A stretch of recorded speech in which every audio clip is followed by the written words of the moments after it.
Burning Point. Hello and welcome to the show with me, Ekaterina Kudashkina. Christmas time is always about a bit of magic, a bit of fairy tale with kings and queens and brave princes marrying beautiful princesses. In fact, a beautiful fairy tale is so many are craving for. So, what kind of role monarchies are playing in that rational and utterly unromantic world of ours? And this is something we're discussing with our guest speaker, Lars Hovbakke Sorensen, lecturer in history at Copenhagen University and an expert in European monarchies.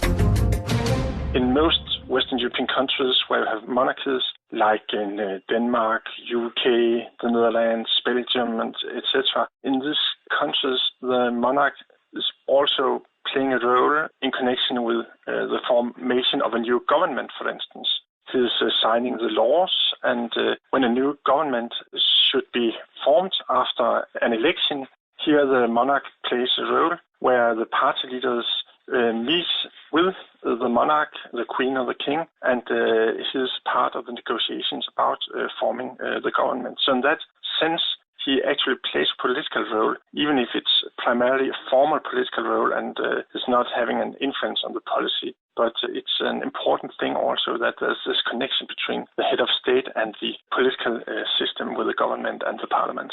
But still, do you see it more as a PR role, or do they have influence in economic matters, for instance? They only have an indirect influence, but you can say that the word by a monarch, by a queen or a king, when he or she is giving a speech, it is a very important role, something which people and politicians are listening to. And for instance, the New Year's speech of the Danish Queen is something which almost everybody is watching in television on the 31st of December when it's held in direct television. Because the monarch also has this role as a person who's giving general advices to the politicians as well as to ordinary people about how to behave and what should we focus on in the year to come. So therefore, even if the monarch is not having a direct influence on the politicians and the people, indirectly she or he means a lot. Is there a political difference between old European monarchies and younger European monarchies? Is there a difference? Yeah, there's a difference between old and younger monarchies in Western Europe. Generally speaking, you have a larger public support as the first thing. For the older monarchies, for instance, UK and Denmark, here you have a larger percentage of the population supporting the monarchy and only a small minority of Republicans. While in Spain, for instance, where the monarchy has played a political role and there has been a republic in some of the years in the 20th century and then they returned to monarchy and so on and so forth, here the support for the monarchy as an institution is not so strong because you have other historical experiences and the monarchs have been involved in a lot of political fights during the 19th and 20th century. And we also have, as you could say, you have more a fairy tale connected to an old monarchy than to a newer one. It's fascinating. A lot of people think that you have had the same family on the throne for 1,000 years in Denmark, for instance. Like you can say that we have a lot of history connected to the UK monarchy because it's also so old. So in that sense, there's a large difference. We're discussing the role of monarchies in the world today with our guest speaker Lars Hovbakke Sorensen, lecturer in history at Copenhagen University. Burning Point. There's been a recent trend of monarchs abdicating in favor of their offspring during their lifetime. Is it indicative of anything? Yeah, you can say that the main reason why we have a monarchy today is because it mirrors nation's history and the state's history. And therefore, you have more success if you are an old monarchy with the same family on the throne for many centuries than if you are a newer monarchy. And also, if you is a monarch who has been reigning for a lot of years, as for instance Queen Elizabeth in the UK and Queen Margaret II in Denmark, which are two examples of persons who really have been in office for many years. Here you also have the idea of the old wise king or the old wise queen in these cases, where a lot of people think that the head of state is some kind of a cult for them, especially young people, they are fascinated by our old wise queen in Denmark, and that also means a lot. Why would the royals in some families prefer to leave their throne during their lifetime? When would they prefer resigning, Yes. making an abdication. Yes, precisely. Yes. Yeah, this has to do with traditions, where different nations have different traditions.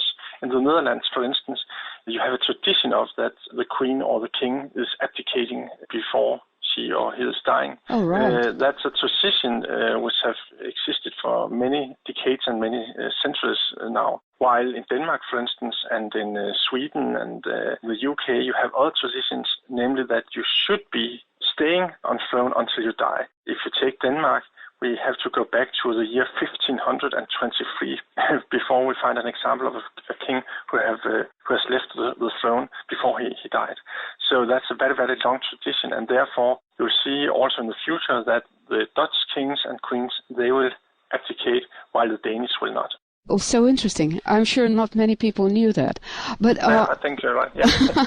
when we're talking of monarchies, when we look into history, well, we know that most European monarchies have very deep links between them. There's been mostly family connections.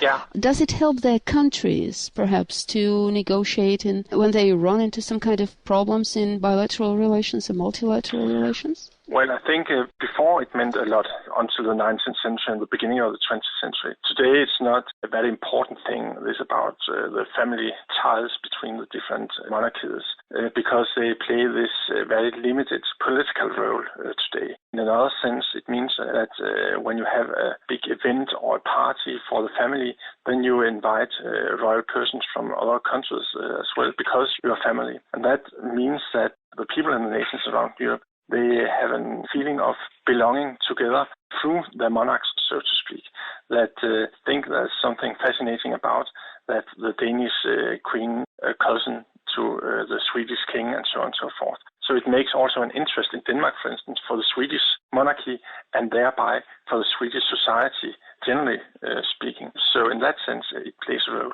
I remember that several years ago when the Norwegian prince married, like they put it, a commoner, when the prince in the UK also preferred to marry a commoner. That gave rise to many gossips and many arguments. But do I get it right that people in those countries actually tend to perceive it as a more positive sign than vice versa? Yeah, I think so, actually. I think the key to a successful monarchy today is actually to make a balance between being traditional and being modern, to modernize in some ways and to keep the traditions in other ways. And therefore, you can say that the monarchies who is having the biggest success and the biggest support in the European populations are those who are, for instance, having a prince marrying to an ordinary girl from another country, but not maybe necessarily a girl from your own country. You can say that in Norway, where the crown prince, married a girl who came from Norway and who had a child in advance, that was a little bit too modern maybe for many Norwegians. In that marriage, you could say that, or by that marriage, you could say that the Norwegian royal family became a little bit too normal. They became a little bit too much as everybody else. And that's not a good thing for a monarchy. Therefore, there was a lot of critical discussion about this marriage until she, after some years, were more accepted because she did a good job as the wife of the crown prince. While if you take the example of the UK, where Prince Charles, he married Princess Diana, and we had a lot of scandals and all the things and this tragic history of Diana's death. In that case, you can say that here maybe the Queen in UK were too conservative. She became unpopular because she was too conservative and had decided that her son should marry a certain person instead of the person who he actually loved. And therefore, there was also a critical debate about the monarchy and falling support for the UK monarchy for some years in the late 1990s and the beginning of the 21st century, until William and Kate entered the scene and made the royal house popular again. So it's a question of having this balance, and and trying to keep that balance between modernizing and also keep some of the traditions instead of being extreme by either being too modern or too traditional. We're discussing the role of monarchies in the world today with our guest speaker Lars Hovbakke Sorensen, lecturer in history at Copenhagen University. Burning Point. In fact, since you've mentioned the British royals, I was quite amazed people who were saying that it really costs the nation quite a lot to support a royal family. But on the other hand, the British royals are, as far as I know, the richest royal family in the world. That's right. Well, you have these ongoing debates both in the UK and in other monarchies in Western Europe about the costs and how much do we spend and how much do we pay to the royal persons, and is it fair that ordinary people pay taxes and by that support these rich families? But here you can say that you have some very concrete statistics about what does a monarchy cost, but you don't know exactly what which incomes it gives to the country. So that's also the reason why it's always a very hard and difficult discussion, because you can never prove that the royal house is a good thing for the country because it makes foreigners interested in your country and so on and so forth, and it makes a lot of tourism and so on and so forth. So therefore it's a discussion you have all the time, but it's a discussion which seldom brings something fruitful to the debate of the society, because it's very hard to prove this about how many more tourists do we have in Denmark because we have a queen compared with if we had a president. It's impossible. Impossible.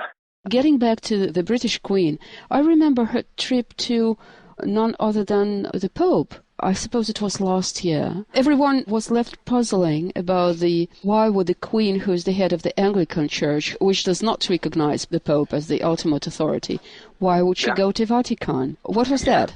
Was it a diplomatic mission? Yeah, I think so, and I think it has something to do with also that British monarchy is a special one. It has always had the self-perception that it is something special and more than the other monarchies and more important than the other monarchies in Western Europe, because you had the old empire, the British Empire, all over the world, and now you have the Commonwealth, and Queen Elizabeth is also head of the Commonwealth. And therefore, she thinks that it's important to meet another leader of a large part of the world, so to speak, because the Pope is the head of the Roman Catholic Church, and in that sense the head of a lot of people, of millions of people all over the world. And therefore it's a natural thing also as a symbolic act for a British king or queen to visit the Pope, while it would be more strange if a Spanish one or a Danish one or a Dutch one did the same thing. So it's a question of also stressing that this royal house is something special, that the British monarchy is something special. So in that sense, it had a lot of effects talking about publicity. Oh, precisely. But nevertheless, that visit was quite unprecedented. I suppose it was the first time the Queen went to meet the Pope ever. Yeah, I think you're right.